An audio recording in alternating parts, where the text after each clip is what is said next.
Here are the third version of the Level 5 Spelfabet workbooks. These are an easier type of workbook than the previous Level 5 and introduce just 2 vowel spellings at a time. And these books are identical. This is the Parent Aid edition, you can make 5 copies, and this is the Teacher Clinician edition, you can make 30 copies. Other than that, they're exactly the same. So let's have a look through and just see what's in them. So the decodable books that go with this workbook, we use quite a bit. The third lot of the Moondogs books, Moondogs vowel spelling, so set 3. These are suitable for older learners, which is a lot of our client population. And then when we have littlies who need to work on this level, you'd be wanting to use something like this, the Dandelion Extended Phonic Code books, or something else that has just a limited number of vowel spellings at once. So in this book there's an introduction and a bit of bloody blah about how to use it, and then it's got a whole lot of AI and AY words mixed together, so you're re-practicing the AI ones and then introducing AY, noticing that AY is for word endings. And then lots of AY and AI. Then the same sort of thing for E. E like in, oh there's still AY.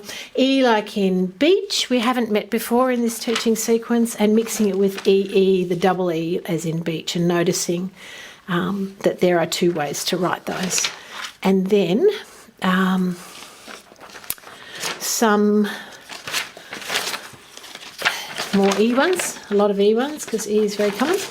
O like in gloat, and then like in bird and curl and curb and girth and turtleneck jumper, and like in breakfast and bread and yellow, and mixing those up and being able to think flexibly about how to spell a sound. Owl like in around, introduced and mixed with owl like in cow and how, that we've already met. U like in argue and barbecue and venue. And ooh, I think ooh is before there and I might have skipped it. Ooh like in blue, yep, and clue and moon, and then the U version. If you're an American English speaker, you'll say stupid, and a British English or Australian English person will say stupid. So I've tried to include the ones that will work for both accents where I can.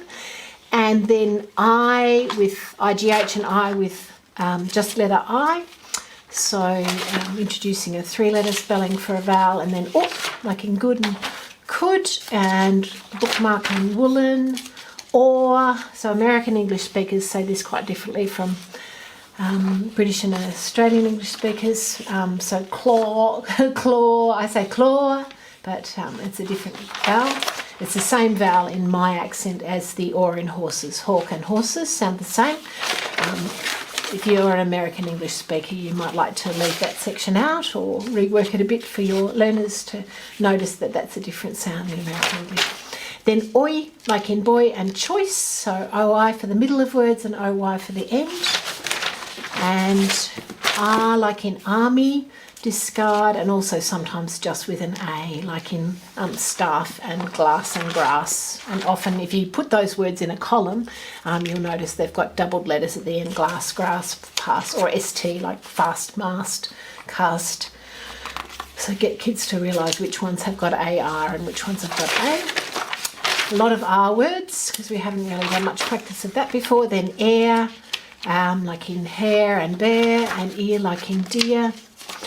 So it's just additional practice of each one to make sure that kids are learning the patterns to automaticity. And here's the cheat sheet that you can use if you're the adult supporting a learner through this. You can get your phone, take a photo of the section you're working on, or just rip this section out.